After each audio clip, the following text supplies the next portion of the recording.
A warm welcome to all of you today. I'm Liz Perry, the director of the Harvard Yenching Institute, and it's a great pleasure to welcome Dr. Long Yingtai joining us here this afternoon.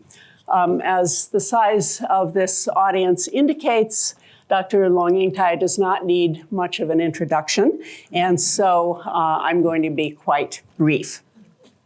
Long Yingtai is, as you know, one of the most influential writers and public intellectuals in the Sinophone world today, and in fact, well beyond the Sinophone world, since she writes fluently in English and in German, as well as in Chinese. Born and raised in Taiwan, she has authored a series of high-profile and in many cases, highly controversial works, books, essays, fiction, nonfiction, that range from literary criticism to social and political commentary. I first met Dr. Long briefly 25 years ago in Shanghai when she was lecturing to an overflow crowd, quite a bit bigger than this actually, at the Shanghai Municipal Library. It was when her then new book, Shanghai Nanren, had just been published with the playful title, Shanghai Men. But I understand actually it was better received by men in Beijing than by men in Shanghai. So she's controversial on many levels. Her work has appeared in often cited op-ed pieces and other formats in newspapers both in Taiwan and in mainland China, and also, as those of you who read the New York Times know, here in the US as well. Her criticisms in the early 1980s of martial law in Taiwan during the period of authoritarian Kuomintang rule are credited with having contributed to the eventual democratization of Taiwan and the lifting of martial law. More recently, her book on the chaotic conclusion of the Civil War between the Kuomintang and the communists in 1949, Dajiang Dahai, Great River, Great Sea, was a bestseller in Taiwan and Hong Kong, but I understand could not be sold on the mainland. As many of you know, a goal of the Harvard Yenching Institute is to encourage dialogue between leading scholars in Asia and scholars here in North America. Every year, as part of that effort, the Harvard Yenching Institute, in collaboration with the Association for Asian Studies, invites a keynote speaker to the annual meeting at the AAS. And almost a decade ago, Dr. Long was the invited keynoter for the Harvard Yenching sponsored speaker at the Association for Asian Studies annual meeting. And then she had graciously agreed to come here afterwards to the Harvard Yenching Institute, to the Harvard campus, for a public roundtable on civil society in Asia. It turned out, however, that civil society in Taiwan was a little too strong at that point to permit her visit. It was just at the time of the Sunflower Movement, the Taiyang Yundong in Taiwan, when student protesters occupied the National Assembly in opposition to a proposed cross-straits trade agreement. And at that time, Dr. Long was serving as Minister of Culture in Taiwan, and like all the officials in Taiwan, was grounded. And so she very graciously sent her regrets and said that she would welcome a rain check, if you will, another opportunity to come to Harvard and to visit the Harvard Yenching Institute. So I'm really delighted to be able today, in collaboration with Boston University's Center for the Study of Asia, and sponsored also by our sister centers here at Harvard, the Harvard Asia Center and the Fairbanks Center for Chinese Studies, to have the opportunity to host Long Yingtai. She's going to be speaking today not as a political commentator, not as an anthropologist, but in quite personal terms, I think, about her own experience living in a village in southern Taiwan, where she is currently residing and taking care of her elderly mother. And her talk today is entitled very simply, My Life in an Indigenous Village. After the talk, there will be an opportunity for questions and answers, and hopefully a lot of you will have very brief questions that you will want to raise for Dr. Long. But first, please join me in warmly welcoming Dr. Long Ying Tai to Harvard.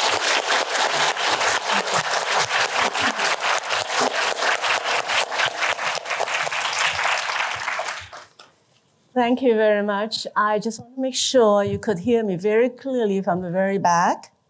And I wonder, because this is going to be a 90-minute talk, and you're all standing crowded over there, I wonder if there's anybody who's going to stop you if you actually move forward and sit on the floor up front here. Yeah, please come forward, sit here rather than there. You could see me better.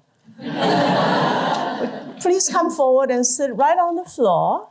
Plus, there are 4 chairs up here. Now, I don't mean you sit here facing the audience, but I think you are welcome to move the chairs to the side, and you can sit very comfortably in those chairs. Okay. And if there's anybody who is over 75, you're welcome to take those seats. So we are going to have a good time, so just make yourself really very comfortable. Don't be shy. The young people, please just sit up here on the floor. If you think you are young. You actually, you're blocking the road here. I see somebody is going to chase you away.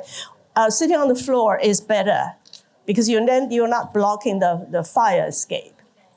All the way down to the floor here. That's better. You really have to make yourself comfortable because it's going to be a long time. And over there too, standing really is not going to be.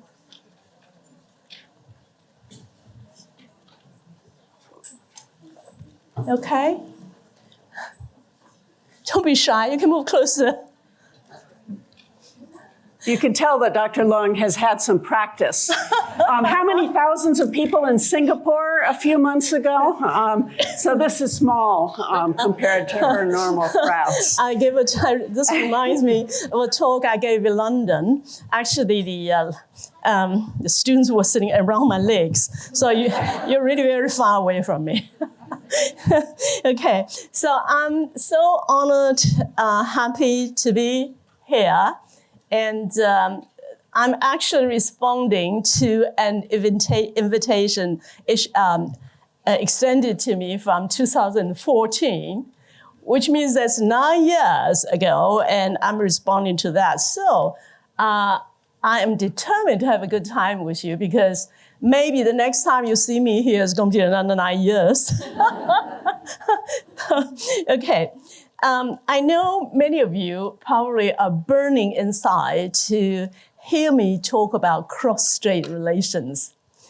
However, I have been talking on that subject in different ways for the past 5 talks that I gave, some public, some private, closed door at Boston University, and at Yale. I just came back from Yale today. So I knew beforehand that at 5 talks on cross-strait relations, I will be very tired of it. And therefore, 3 months ago, I already decided I'm going to share with you something very personal and something rather happy, and maybe lighthearted. However, believe me, I have a superpower of making anything that's lighthearted very heavy. Yesterday at a salon at Yale with international scholars, after we finished this very heavy-hearted talk about the possibility of war breaking out, finally, this young scholar from UK, he said, "What makes you happy?"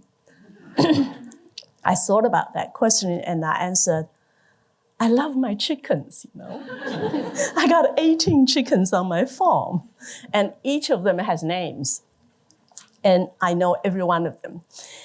All right, so as Liz just said, I'm not an anthropologist, and I absolutely have no intention to become one. So when I relocated to an indigenous village on the east coast of Taiwan, my purpose was not to study the village, to observe the village. I really chose to go there at my stage of life. I chose to go there to really to reconnect with earth under my bare feet.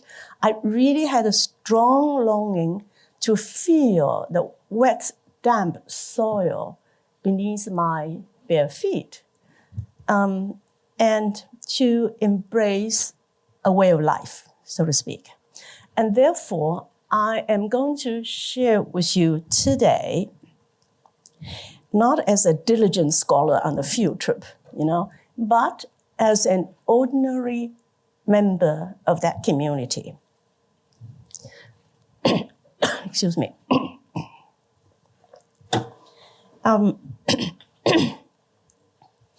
In 2022, I moved to this small village with a registered population of 2,309, not including me because I'm not properly registered there, within 992 households. So now you know the size of this village.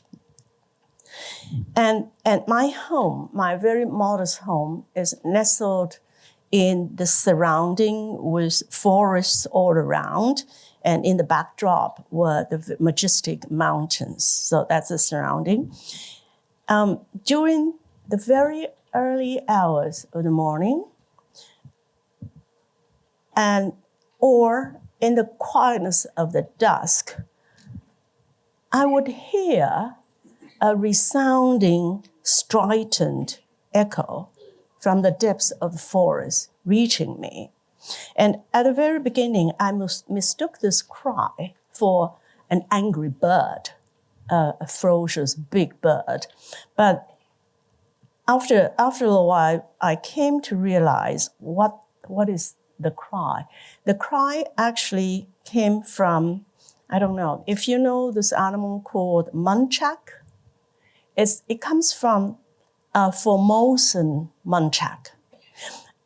It's a deer species known for its vocalization, known for its sound, and therefore this deer has a nickname called barking deer. And this is the way it looks. I've got to show you. Oh, this is the village. And this is the village. And this is the deer. It's rather small, but it's a huge voice. At the beginning, I thought, is this animal angry? Because the sound is so strident, but I was told by a hunter, actually, usually in dusk, this is a cry from the female barking deer who was calling for the child to come home. Okay. This is a solitary creature and very active during the twilight hours, meaning before sunset and before sunrise and after sunset. And so in solitude, I myself would sit alone in my garden, and then I would hear this calling from the forest, echoing this kind of a haunting echo, traveling from one side of the mountain across the plain to the other side of the mountain, and me sitting in the middle of that. At that moment, I had a feeling that as a Homo sapiens, I felt as this sapient part of me, I'm shedding it. And there's this Homo sitting there in the midst of this complete, pure connectedness with nature. This sounds very romantic, right? When I told my Taipei friends about these moments, they would say, oh, romantic. After I retire, I want to go there too. But wait, this romantic experience was very soon to be awakened by another reality. So one day, at around 2 p.m., I was asleep, but I heard my dog barking insistently. He did not stop. So I had to get out of bed, put on my slippers, and I walked, half asleep, walked towards my door, which is a full-length glass panel. You could see it outside very clearly. In shock, I saw my dog barking at something that was moving. It's a cobra. The cobra, which was hissing at the dog and was twisting, twirling itself, it rose about 1 meter high. So it's a huge cobra as well. Now, let me skip the harrowing details that followed. I don't know what you would do, but let's fast forward to the end of this episode. So there's a caretaker, a very strong woman from the Philippines who was taking over my mom. And she raced over with this 2 meter long snake clamp. And she clamped the snake. And she was holding the snake in front of me. And the snake was struggling in the air, still twirling and twisting and thrashing. And then she asked me a question. Do I kill it or let it go? I was left grappling with the weight of that question. What would you do? So if I chose to let it go, it's certainly going to come back. But if I told her to kill it, what right do I have? I mean, where I reside now I prefer to call this cobra her, maybe it's a mother. It was her home before. So I was the intruder. So to kill her, what right do I have to kill it? By the way, cobra has been taken off the protected list in 2019. So if I told her to kill it, it wouldn't be illegal. But still, the weight of question just bore me down. I really didn't know how to answer. So the anticlimax of this episode was that the cobra was taken to the forest and let go. She was capable of putting this cobra into a plastic bag, and she was capable of tying the bag, and then she put this bag in the basket behind this scooter she was riding. And she was riding this small scooter to the forest, and I told her, "Oh my God, at least put that in front of you, not behind you." I can't talk about it. So that episode was ended, but my own set of challenges stay with me up until today. It's still there. So I myself suffer from ophidiophobia. Do you know what that is? Ophidiophobia. Liz, do you know what that is? It's a sophisticated word for snake phobia. I suffer from that. And people having this condition may experience panic attack upon even seeing anything that resembles a snake. For example, I could not lay my eyes on a water hose hanging from my tree. I could not see a rope on the road, even hearing a hissing sound brings me a near a panic attack. And people with this condition, they would have anxiety by the mere mention of the word snake. So the fear was overwhelming for me. And so I would avoid the sight of earthworms or caterpillars or geckos, 壁虎, and or lizards or the eel that you could eat. So they create fear in me. Living in the village, every year as spring approached, I would receive text messages from neighbors, and only with short sentences saying, spring is here. They are waking up. They are coming. So, and my indigenous villagers, they laughed at me and they told me, well, you have to go up to some website and really look at the faces of each type of venomous viper. You have to learn the difference between a cobra.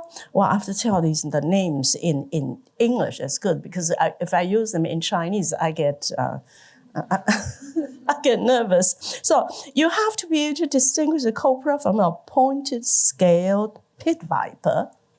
You don't know these names.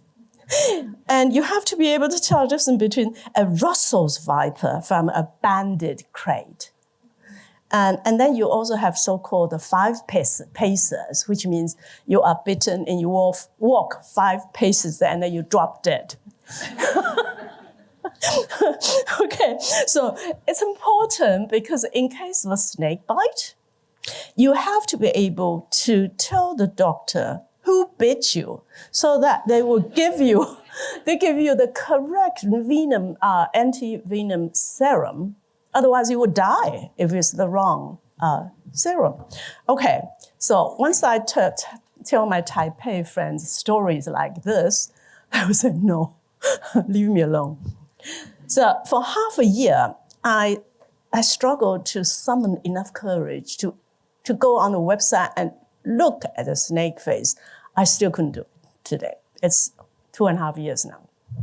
Okay, so the encounter with the cobra seriously tested my belief in the inherent balance of the ecosystem. I'm being challenged, I'm being tested.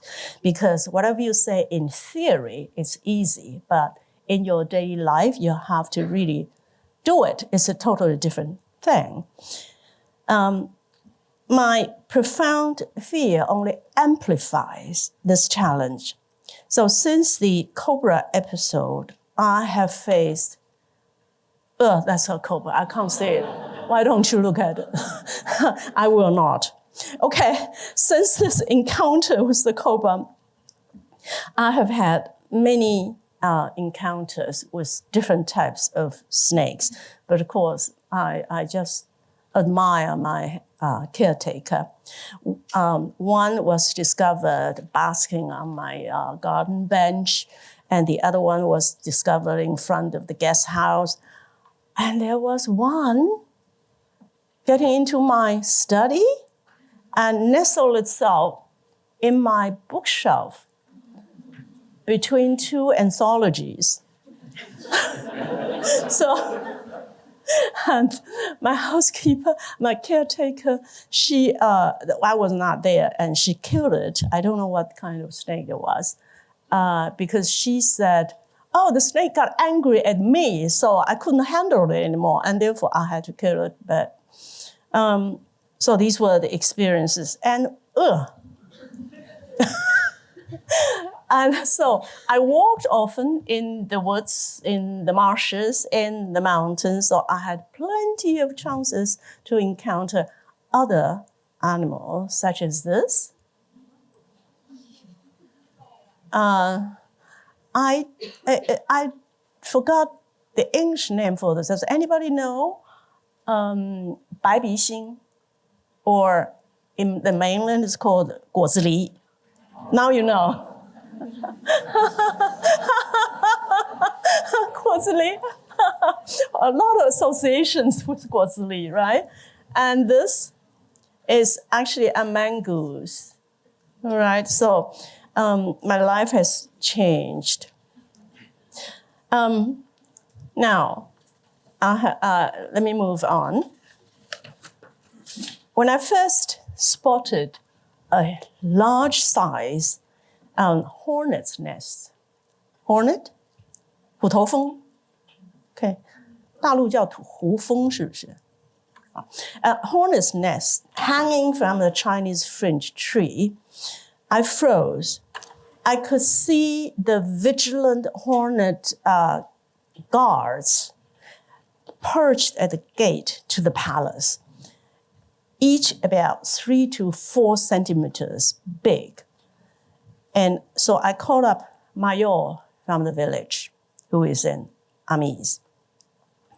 He arrived swiftly on his motorcycle, armed with a gas fire. It's called a gas torch. So with steady hands and resolve, he aimed the gas torch about 10 centimeters away from the nest and started spraying the nest with fire. So in a couple of minutes, this huge palace that the hornets have built were reduced to a pile of black ashes. It went very quick.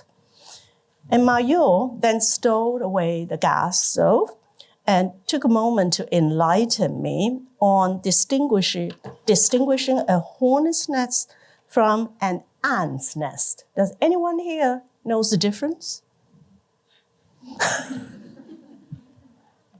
All right. This is a hornet's nest.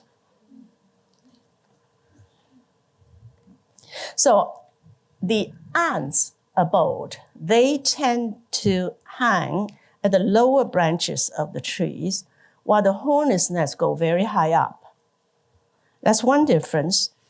And he emphasized a clear giveaway, the construction material, which is very, very important.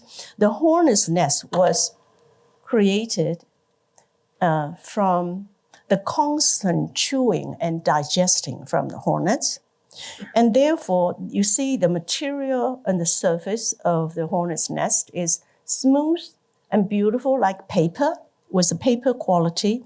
However, if you look at the nest from ants, wow, the ants are really uneducated workers. Their nests are roughly put together with mud and soil and fragments from plants just put together. So it's very easy to tell the difference between the two. Then he went on to mention that had this hornet's nest on my tree big enough, he would not have burned it. He would have very carefully taken it down and would try to catch all hundreds of hornets inside and put these hornets and marry them, all the hornets in a wine bottle, because the wine tastes better. And the hornets in there are extra nutritious. Yep. And then he told me if in case I would encounter another snake, I should call him and ask him to come to catch it, because he would definitely enjoy a snake delicacy. And so I asked him, but venomous vipers too, are they edible? He said, all the better. They taste better and they are good for your skin. As an Amis, he is used to living with nature and drawing sustenance from nature. He lives with nature, he lives in nature, and he lives from nature. So when visitors would arrive, he would plunge into the ocean, a harpoon in hand, and catch lobsters. And snakes and hornets are no different from lobsters. They're the same. So they are all or various plants in the forest, on the forest floor. They are all considered gifts of nature, meant to nourish humans and other animals, and it's part of the ecosystem. This way of life has been handed down through generations, and he stood as a living testament to this enduring tradition. So my alarming and scary encounters with the wild nature, contrasted with his matter-of-fact manner, shed new light on what I used to observe from a distance with an intellectual detachment. Now I'll give you one example. In July 2013, a Bunun indigenous man, Bunongzu, and his name is Talum, he found a man-made long gun with bullets on the riverbed. So he took them home, and then a couple months later, he used this long gun and the bullets to go hunting. And he killed, with the gun, he killed a Formosan muntjac and a Formosan serow. Formosan serow, what does it look like? 长鬃山羊, okay, which is also, both were on the protected list, endangered species. So Talum, this hunter, this indigenous hunter, was sentenced to 3 years and 6 months because he violated the Arms and Ammunition Control Act, as well as the Wildlife Conservation Act. So 3 years and 6 months. And the issue or the case was brought to the Constitution Court in Taiwan. The center of the issue revolved mainly around this. That is, can the indigenous people, indigenous hunters, hunt protected animals in the name of cultural tradition? I want to ask those who think, no, protected animals must be protected no matter what, raise your hand. No matter what, they should be protected. Okay, minority. And those who think the hunter's tradition should be kept, exceptions should be made for them, raise your hand. More, a little bit more. And others, undecided, right? Isn't it a tough question? It is. Okay, so there was a huge debate that erupted across Taiwan. So I was following this debate from afar because it didn't concern me directly. And I am somebody who has always been convinced of the pressing need to protect our planet. So if I were to vote in this case, I would have cast my vote in favor of the stance that wild animals must be protected no matter what. And I never questioned this perspective until I met Mayo, until I met him. So I'm sharing with you how this village life, how this life among the indigenous villagers kind of challenged me. I watched Mayo skillfully crafting a knife holder. Oh, this is the Talum, who brought the case to the Constitutional Court, and the activist indigenous people who raised the issue. And the result of the decision, the final decision of the Constitutional Court, what do you think that was? Guilty, yes, still. Protecting animals must be protected, okay? So, I watched him, Ma You, skillfully crafting a knife holder from a piece of banyan tree root, 榕树树根. I went with him into the woods and learned from him how to identify edible and poisonous plants and how to distinguish the footprints of a wild boar from those of Formosa Manchac. He proudly told how his father took him deep into the woods at the age of 8 and left him there overnight so that he learned. And he told me how his grandfather taught him how to discern animal positions through the scent of the trees and the wind. And he also spoke of the art of hunting. He said something that really reminded me of what Confucius once said. Actually, what the story about Confucius, but told by Zhuangzi. You remember? Zhuangzi told the story about Confucius going into the woods with a couple of his disciples, his students, and then they saw a hunchbacked old man standing beneath a tree, holding a stick. He was catching cicadas, 抓知了. And then this old man was reaching. He extended his hand, one, and then one another, and then another, like nothing. And so Confucius and the students were both astounded. How did you do that? Because those cicadas were so small among the thickness of the leaves. How could you just catch like that?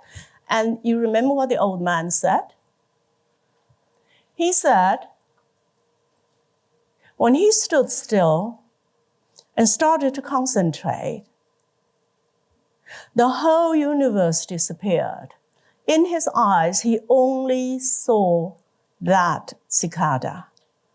And in that moment, he has a 360 degrees of the surroundings around him.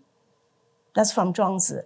And then you notice what this indigenous hunter told me, what his grandfather taught him about hunting. These are his words. He said, when you aim, you never aim at that one object.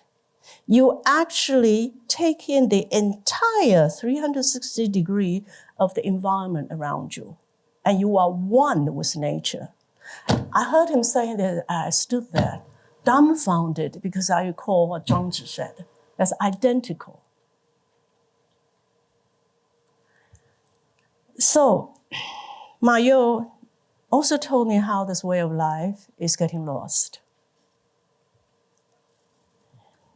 I began to be bothered by one thought, and I don't know it will bother you as well.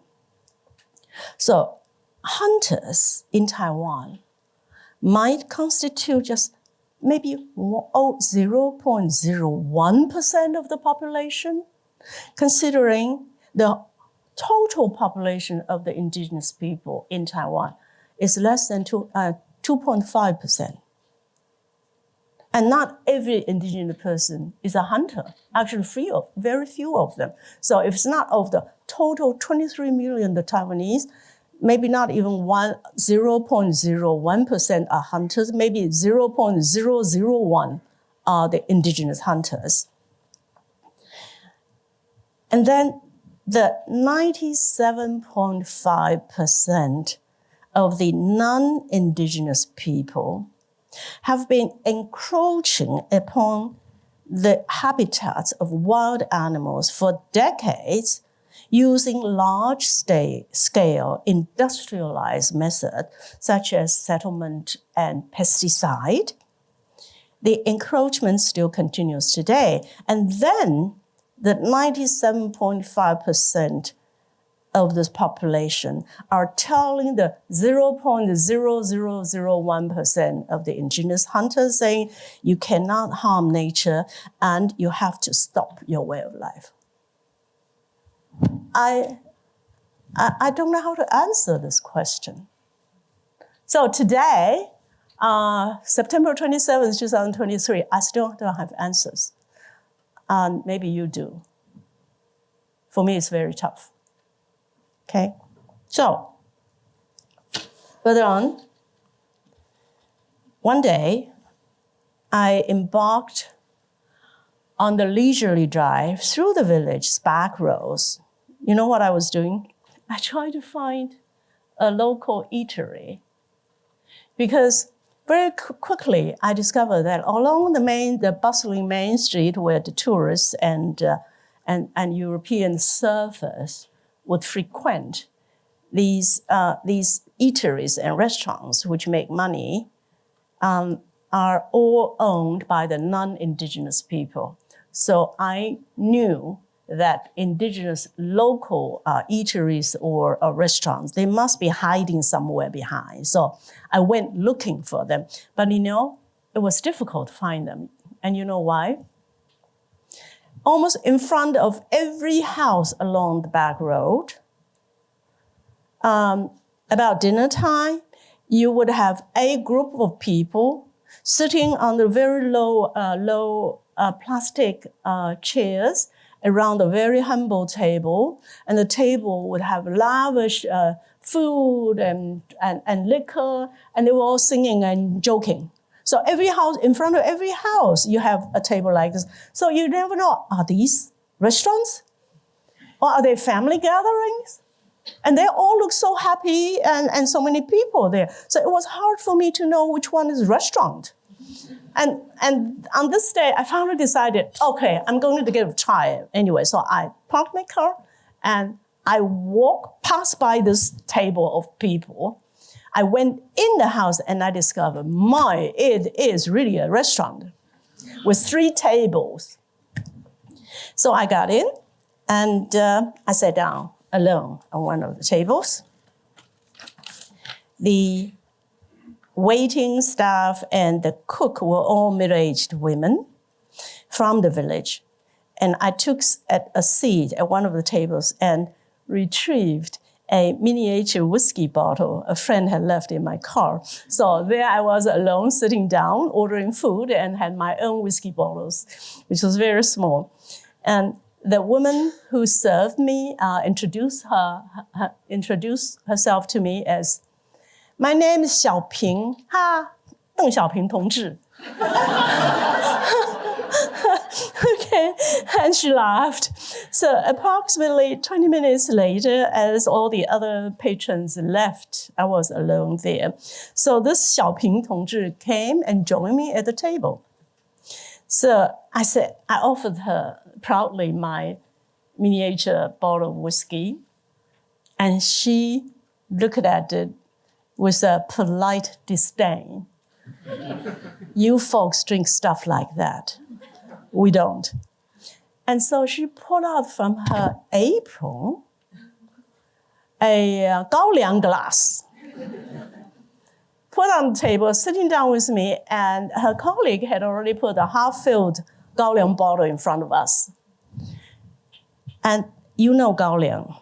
This potent liquor had a staggering alcohol content of 58%. And so, can you imagine that scene like from a Hou Xiaoxian's movie? In the dimly lit confines of this remote village establishment, 2 strangers, or let's say 2 women who hardly knew each other, embarked on a journey through sorghum spirits. During moments of silence, the gentle sound of the Pacific waves could be heard as they ebbed and flowed along the nearby beach.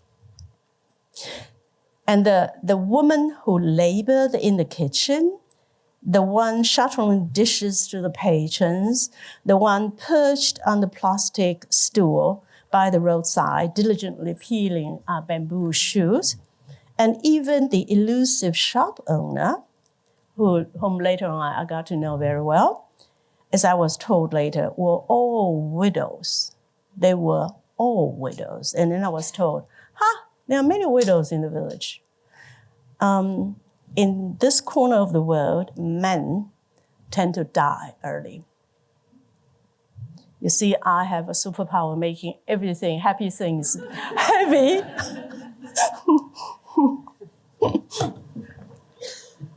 So, since that fortuitous encounter with Xiaoping Tongzhi, I became a member of the village women's gathering. And they never looked upon me as a former minister. That's very funny because it's hard for the 97.5% of the population. You always had that label, but somehow it never entered their mind. And so actually the Xiaoping Tongzhi, on the first day, she already gave me a nickname, which is 姑娘. 姑娘, I could only imagine it being translated into German as Fräulein. So on one memorable occasion, they actually officially bestowed on me an Amis name. Okay, so as time passed, I came to understand how the non-indigenous Taiwanese people must come across as so boring and so dull to, in their eyes. My indigenous sisters appeared always prepared. That's strange. They seem to be always prepared to break into song and dance any time of the day, while the non-indigenous people just sit and talk and eat. We're really boring people. At a local bar, when one of the women would point to the moon and say, look, full moon. And you know what the others do? The other one would promptly begin humming an ancient tune in praise of the moon's radiance. And then the other women would join in and it becomes a harmony. So to me, I was just mesmerized. So not long ago, I attended, I always forget my PowerPoint picture I prepared for you. What is this? Oh, that's it. Yeah. Okay, my sisters. One day, not long ago, I attended an outdoor wedding banquet where people of all ages congregated. It quickly turned into a feast of singing and dancing. The young sang while the middle-aged danced. And then the middle-aged would get up and sing, especially, there was one scene I was so moved. These middle-aged would all gather in front of a row of elderly who were either in wheelchair or sitting on the low bench. And these middle-aged men all sang for them to show respect. Was amazing. Now, in no time, the happy crowd erupted into laughter and singing, spontaneous, forming a 4-part choir. I don't know how they do it. So I sat there, utterly mesmerized. It struck me that for them, songs were their words.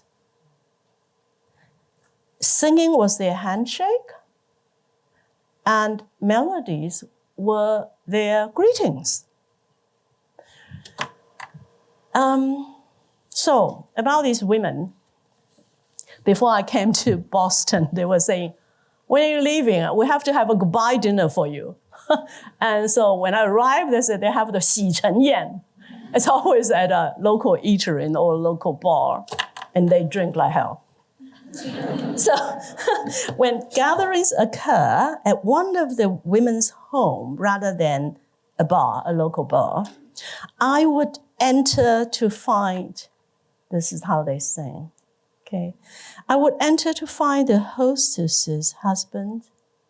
Oh, this is how they dance and sing. And this is the way, okay, this is what I'm talking about now. I would enter the house, find, you never see the husbands. And that night, I walked in and I found this hostess's husband sitting quietly, alone in a corner, while the women indulged in drinking and jesting and loud laughter. On one occasion, I turned. As a non-Indigenous, I felt uncomfortable. You leave that man there.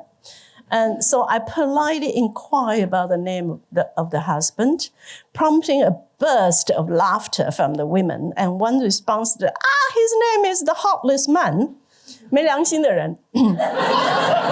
So, and with good nature, the husband nodded in acknowledgement. So these dinner parties typically unfold in the front yard, enveloped by the vibrant colors of wild bougainvillea, 九重葛, and hibiscus.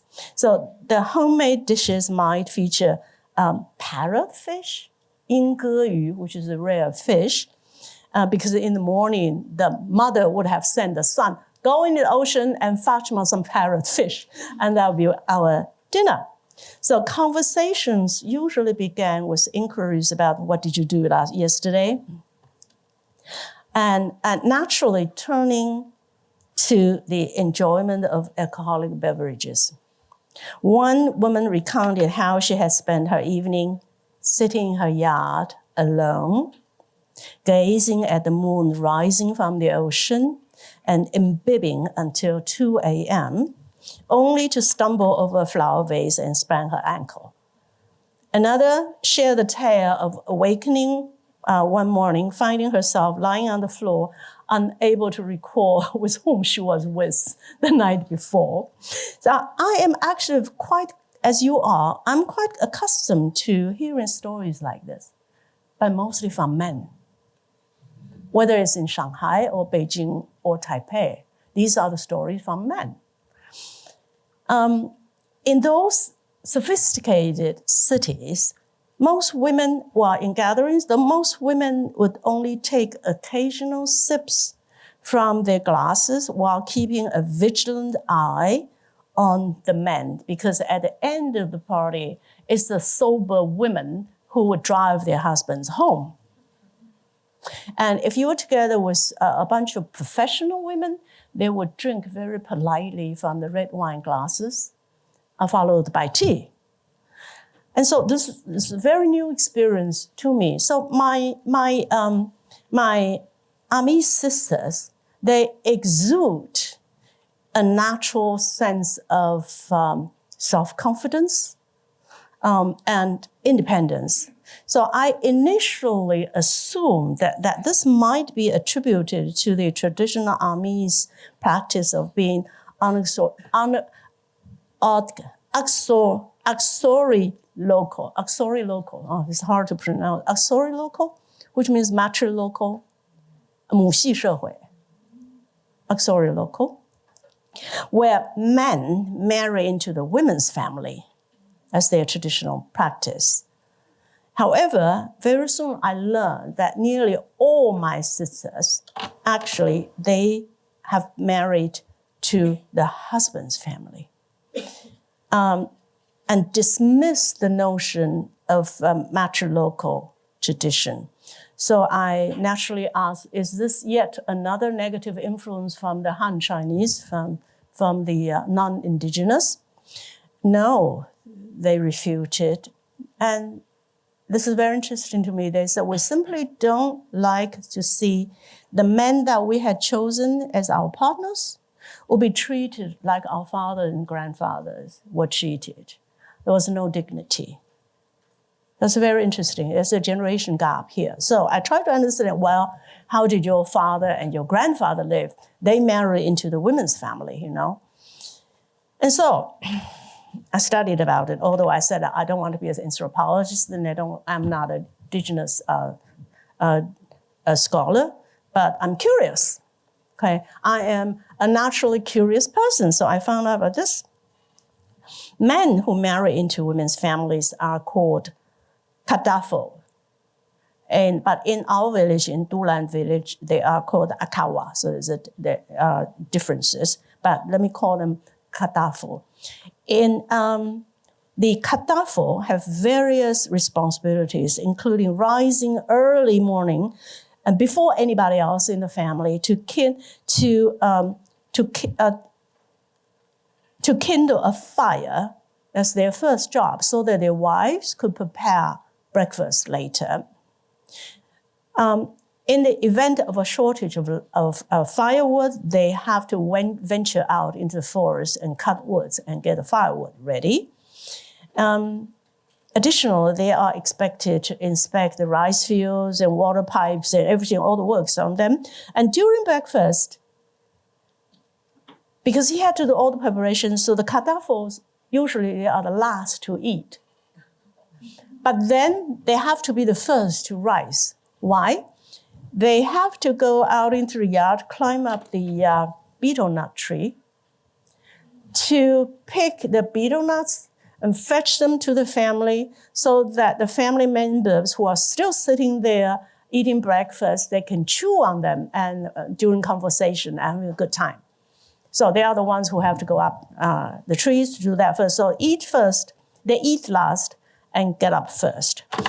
And then when there's collective work, when the whole family would go into the fields to work, they are the ones who have to carry the heaviest tools. And then again, they are the last one to eat, and then they are the first one to get up to work. In some cases, the local doctors are approached to provide false medical statements claiming a fully healthy man severely ill and in need of 1 week's rest, when in reality, this allows this kadafo to return to his own family for a desperately needed rest. And therefore, in older times, the Amis children, when they get vaccination or they would get shots from a doctor, the children always cry, Papa, Daddy, Daddy, because the fathers are the ones who could dole on the children, and the responsibility of discipline lies in the mother. And the fathers are the ones that you knuckle and say and you lie, and the fathers always give you whatever you want, and therefore the children always cry for daddy when it hurts. Now, what's interesting is that when a kadafo discovers that his wife cheats on him, what happens? He cannot demand alimony from her. Instead, he will go to the tribal authorities and file a complaint, leading possibly to a fine on the adulterous man.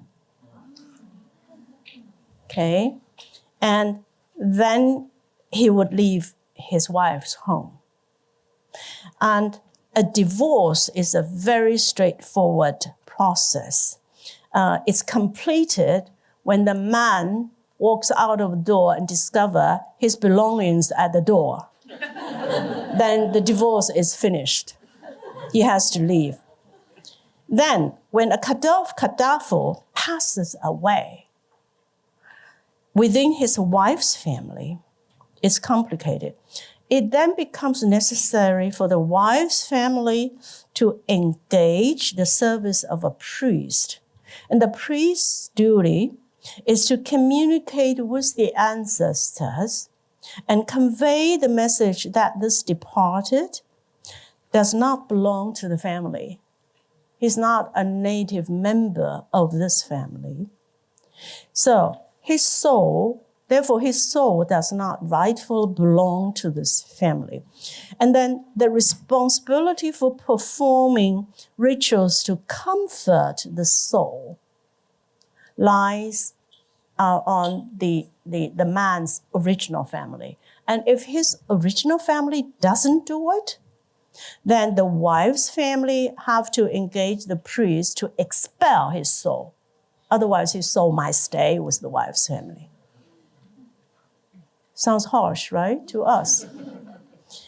Okay, So this explains why when a Kaddafi gets seriously ill, he often expresses a desire to return to his original family because he gets better care and he has a better chance of surviving the illness. Okay, so what is the man's fate today?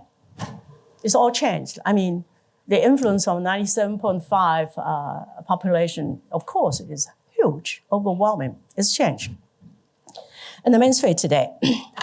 Approximately 60% of the indigenous people no longer reside in their villages because there are no job possibilities.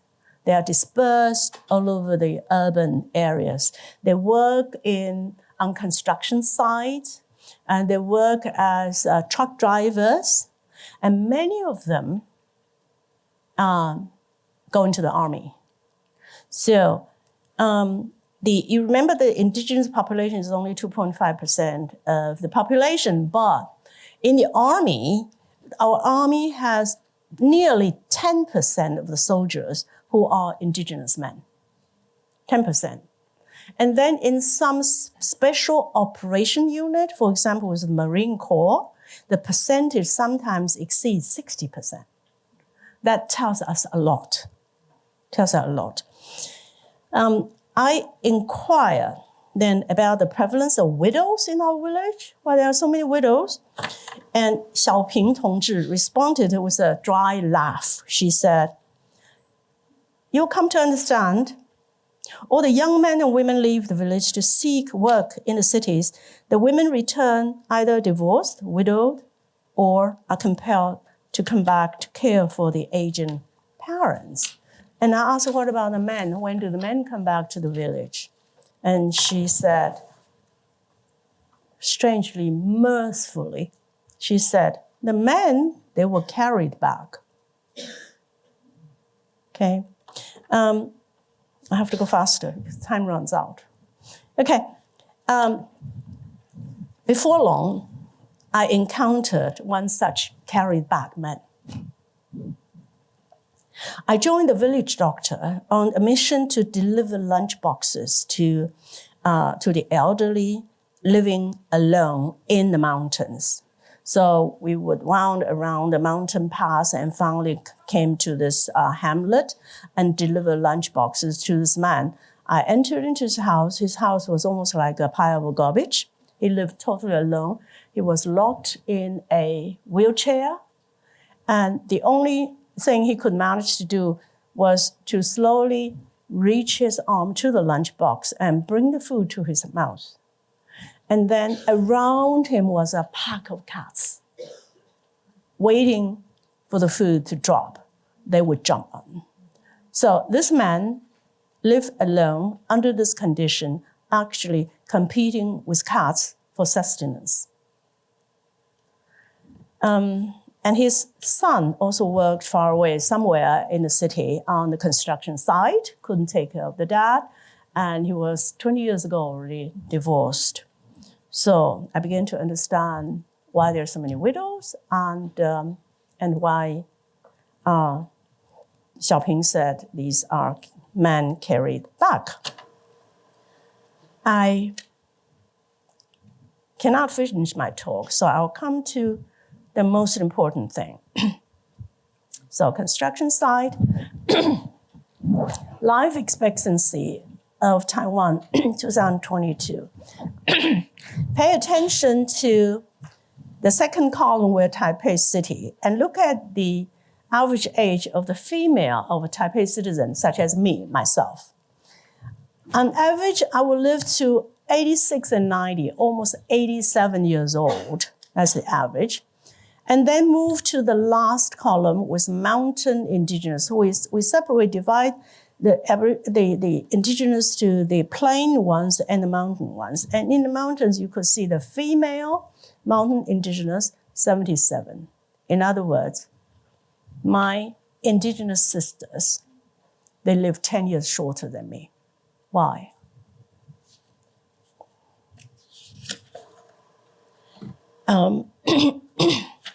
I will quickly go through some of the numbers. the disparity, okay, the number one cause of death for the non-indigenous people, number one is vascular diseases, 心脏病. But you know the number one cause of death for the indigenous people? Guess what? Accidental injuries. Doesn't that make you wonder why and how? Living in the village, I began to understand why. Because you could get a snake bite anytime. You get a hornet attack anytime. And me as well as the villagers, depend on water pipes, which got the mountain spring water onto our homes. And the water pipes could extend something like 4 kilometers long. And whenever a typhoon hits, or a pack of wild boar trampled on these pipes, then we got no water. And then somebody had to go to inspect all these, the pipelines through the gorges onto the mountains. You might fall into pits in the mountains or caves. So the possibility of you being injured is very, very high. Or like that man locked in this wheelchair, he worked on the construction site, and one day a crane came down and crushed his spine. That's also called accidental injury. Now, the final words.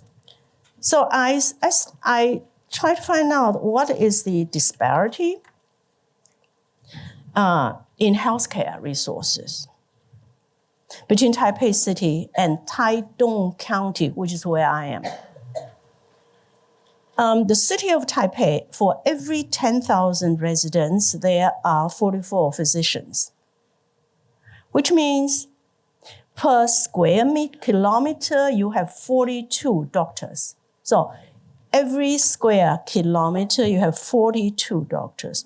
But for my county, this remote place, for every square kilometer, we have 0.09 doctors, which means it's a difference of 465 times. Now you understand the main cause of death is accidental injury. It's no surprise at all. I thank you for your attention.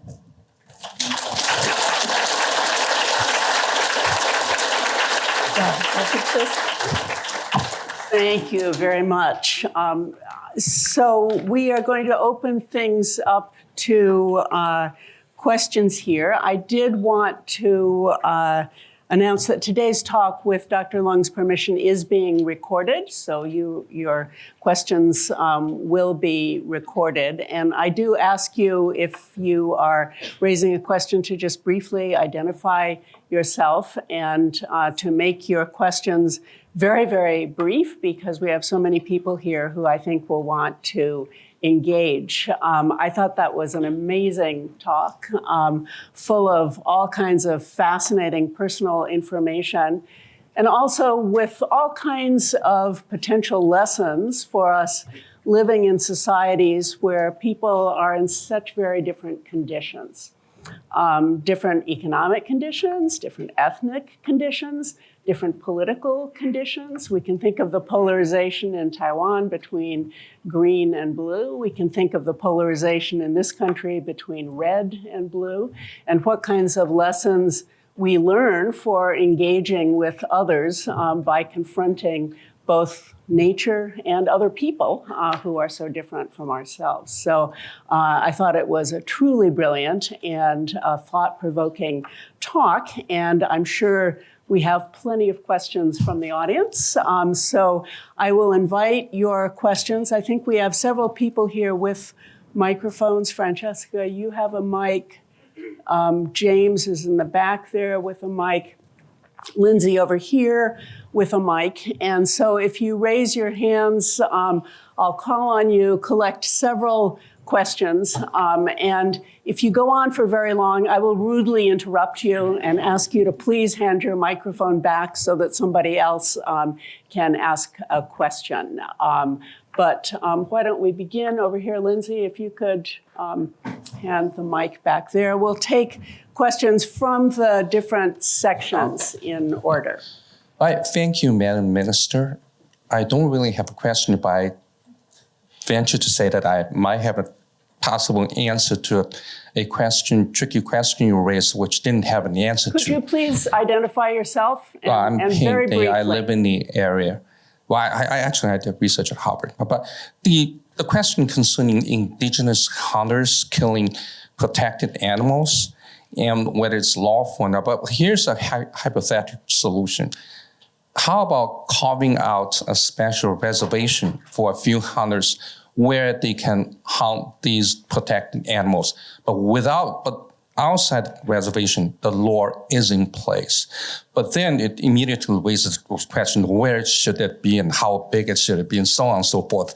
But in principle, is it practical and feasible from the standpoint of legislature?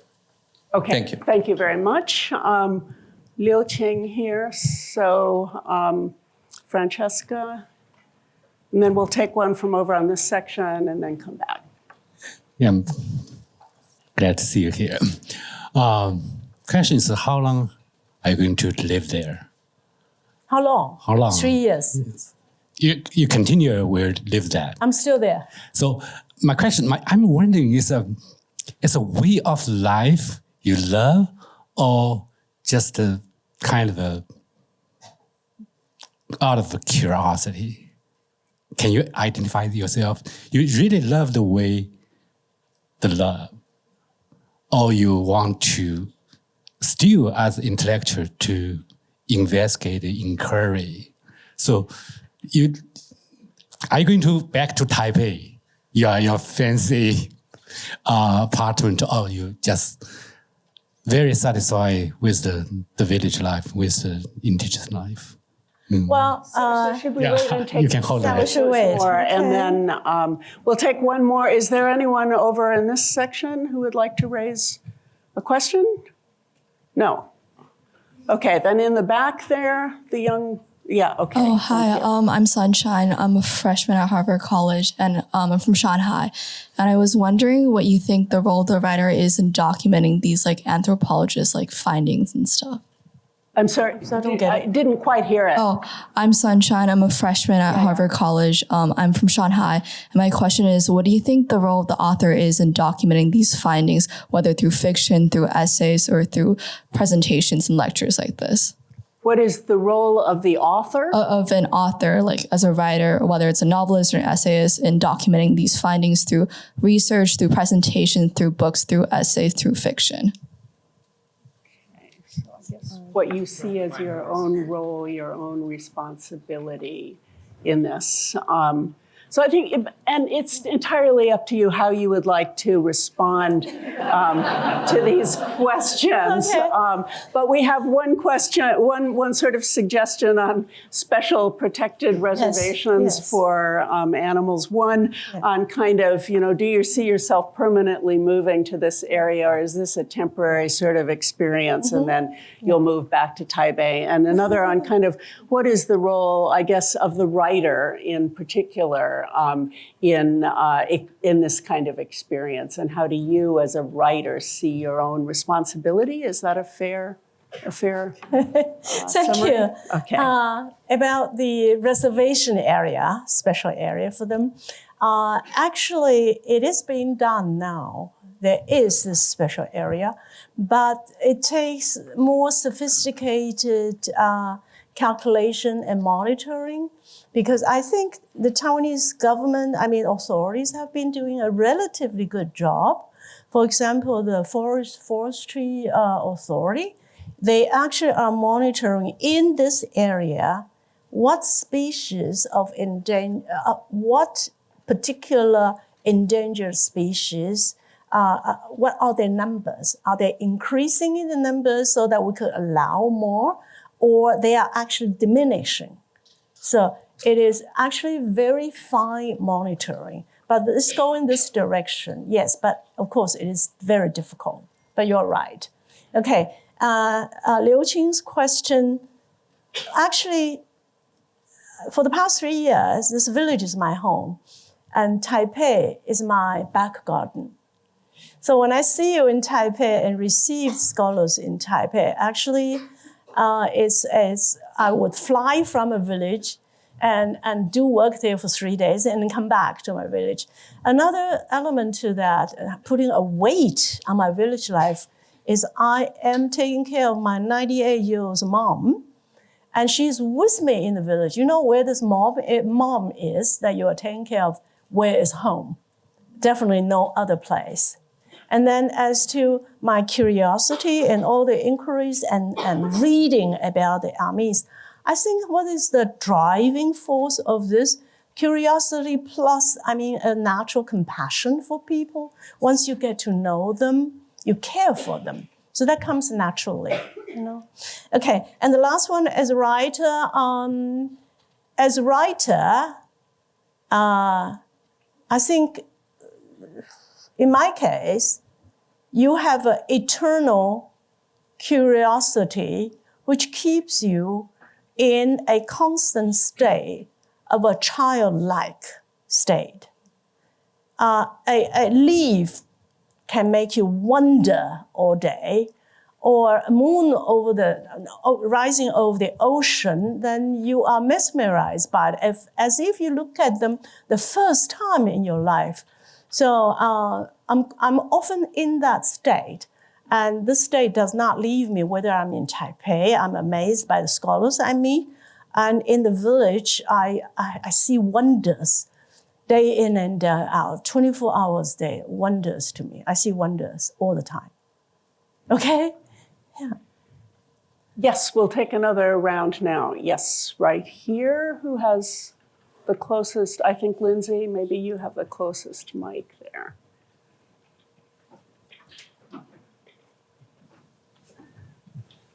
Hi, my name is Xi Lian. I'm an associate in research at the Fairbanks Center here. I'm not residential. I have a question about how these people preserve their collective cultural memory. Do they tell their story? Do they write their own history? And if so, what writing system do they use? Okay, and down here.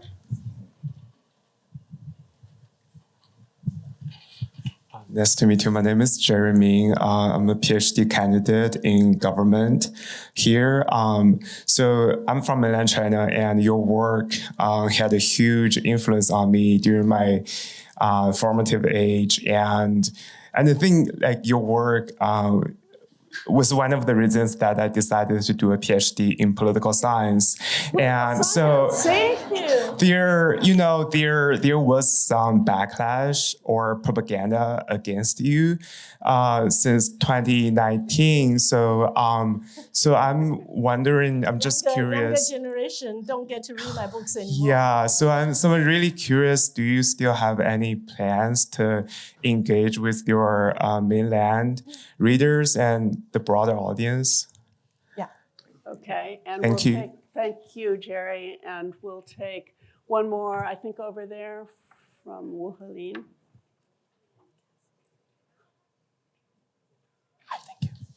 Hi, Dr. Long. I'm the visiting scholar at the Harvard Yenching Institute.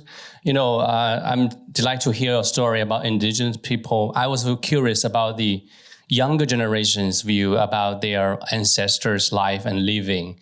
Because, my father from Zhejiang province, who relocated to Jiangxi province for more than 4 decades now. I was born in Jiangxi. So my view as descendant of Zhejiang province is quite different from my father's. I don't take that as my hometown now. I take Jiangxi as my hometown. So I was curious what's the younger generation's view about their father's living, how they, accustomed to the new way of living in cities. Thank you. Thank you. I will turn back Okay. to you. Okay. How are their collective memories passed on? Through oral traditions, which is very difficult to keep. And especially the mainstream culture encroaches on you continuously. especially when 60% of your population is dispersed everywhere. So it is very hard to keep the collective memories. And then, of course, there are a few anthropologists who work on them. But when anthropologists work on these subjects, they try to come up with a theory to explain them, but which is different from the memories themselves. And therefore, before I came to this village, I thought their collective memories and their traditions completely lost.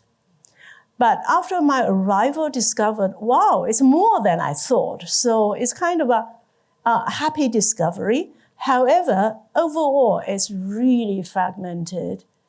It really is splintered. Much more really should be done to keep this really vibrant tradition. You know, the Amis especially, by the way, they are the largest indigenous group of Taiwan. Of the total population of something 580,000, the Amis have comprised 40% of the total indigenous population. I think a lot of work should be done to keep the memory alive, because you remember what I told about this hunter's art, listening in the woods is really very beautiful and very moving. Okay, thank you. And the second question, I'm very happy you raised this question. I used to have, I know I have a lot of mainland Chinese readers, and I appreciate them. And I used to have some contact with them when I could freely go to China to give talks and to be in contact face-to-face with the Chinese readers. That has been stopped for quite a few years. But I want to share with you my discovery on this trip to Boston at the invitation of Boston University. I gave 5 talks this time. And in every talk, there were many, like today, there are many, many students and young scholars from China. So it suddenly brought back the old memories of the good time I used to have to be really in physical touch with the Chinese readers.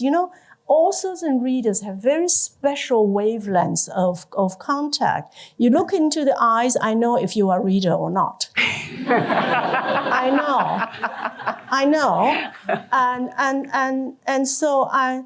And this contact, after it has vanished for that many years, my discovery is, first of all, when they listen, they are incredibly concentrated the whole time. And after the talk, they will come to me and they express the deepest and sincerest inner emotions to me. There's one thing almost all of them mentioned, which really moved me, because in one of my talks, I mentioned that I noticed the sense of loneliness among my Chinese intellectual friends in China, the sense of deep loneliness. And then I referred to Hannah Arendt's 1951 book on totalitarianism, where she said actually loneliness is the thing which can be weaponized. She didn't use the word, my words, which can be weaponized by an authoritarian state to isolate intellectuals, because they don't want you to get to know each other. They want you to feel lonely. And afterwards, many young students, Chinese students and scholars came to me, some of them with tears in their mind. They told me that although they are not experienced and mature intellectuals, but as young students, the primary emotion they feel is loneliness. It's loneliness. And especially those who have come to the United States, they felt lonely when they were in China, because that system does not resonate with your heart and actually goes against your desire. But then the Chinese students or young scholars who came to the United States, they are faced with this mainstream stereotyping impression of the Chinese as if every single Chinese represent the state. And so being in the United States, they feel another kind of loneliness. So it's a double layer of loneliness surrounding the Chinese students or my readers. That really moved me and made me to think that maybe I should continue to write for my Chinese readers, despite this isolation and gap. Thank you for telling me that. Thank you.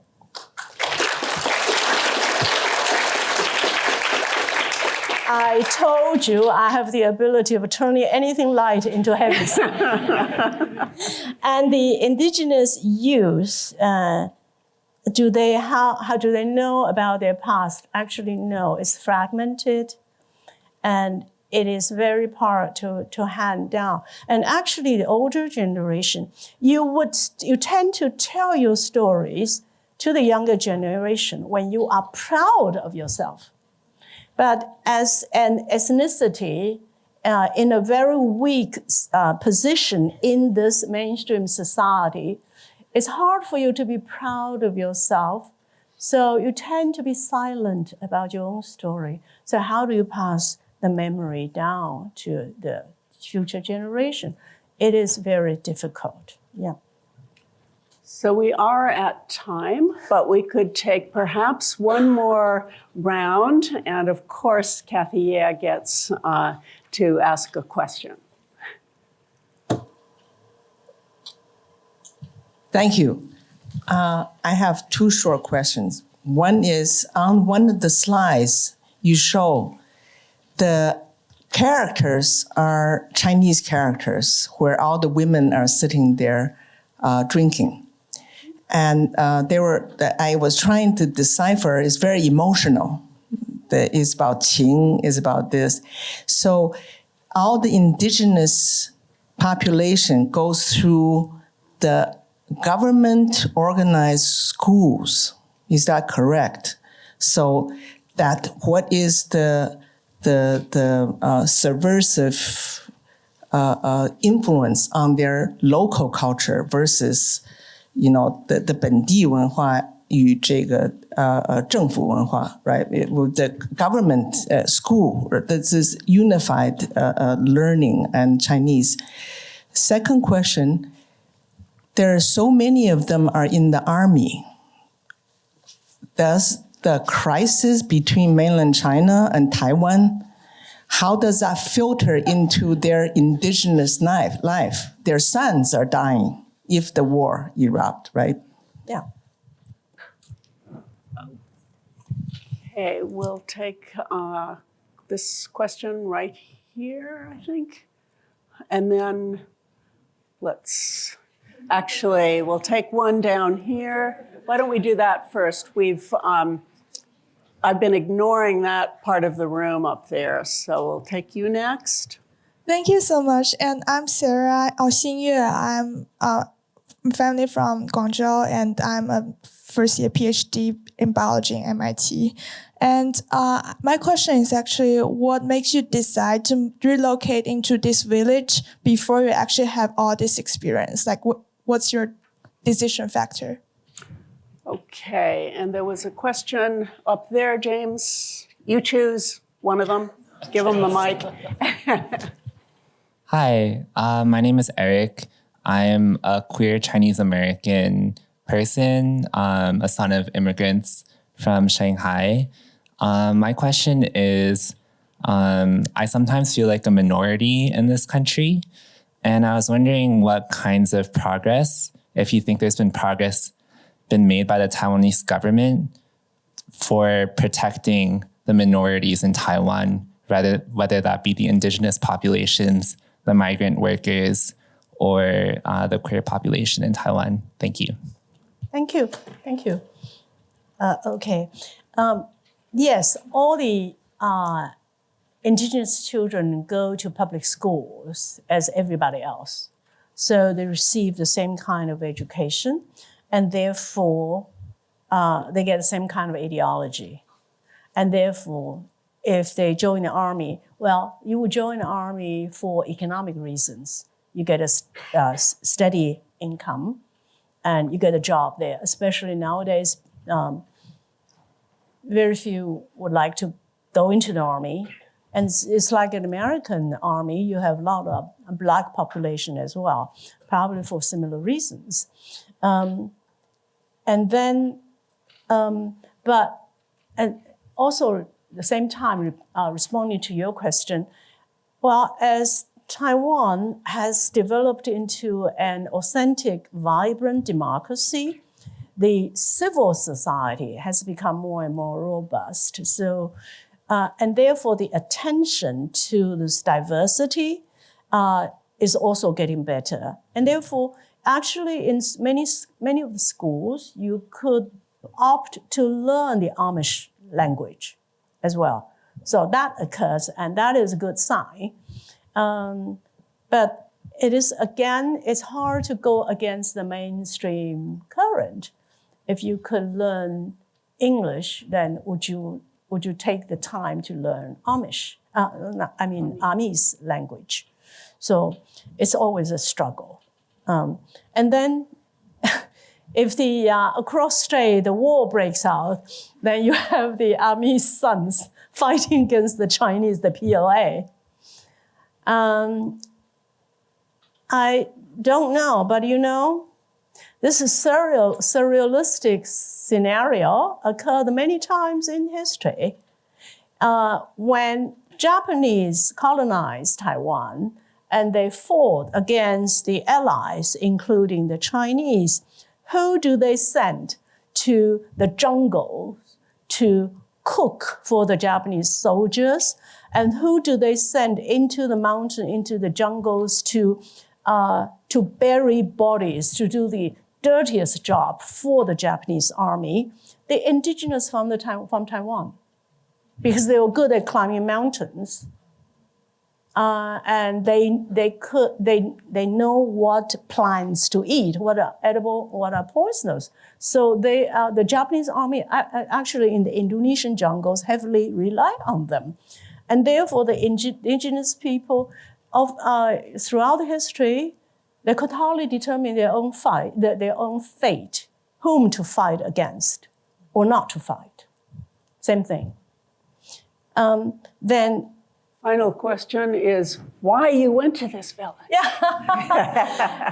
Well, actually, 6 years ago, I already packed up my 2 cats and my books, and I drove south 4 hours, 5 hours to the south. I already settled in a village in southern Taiwan for 3 years because I wanted to take care of my mother. Half of my life, I've been abroad. And I thought it really was time to pay back for what she has done for us. And then 3 years in this countryside, I decided, yes, I am not romanticizing country life. I really could stay put.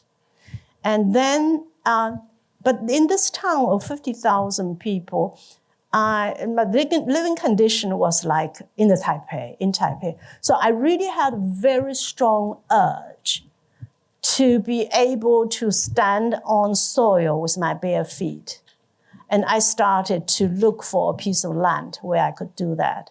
And this land happens to be in this village. So that was the sole reason. One, to take care of my mother.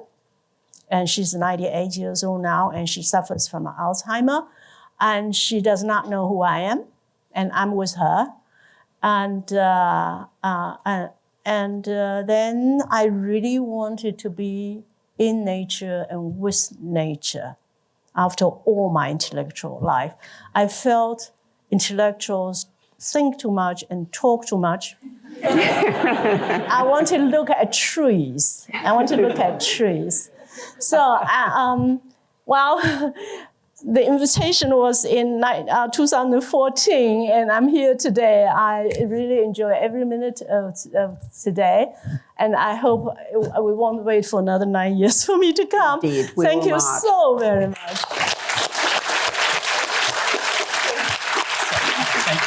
Thank you. Thank you all very much for great questions, and thank you so much, Dr. Leung, for a really, really wonderful talk.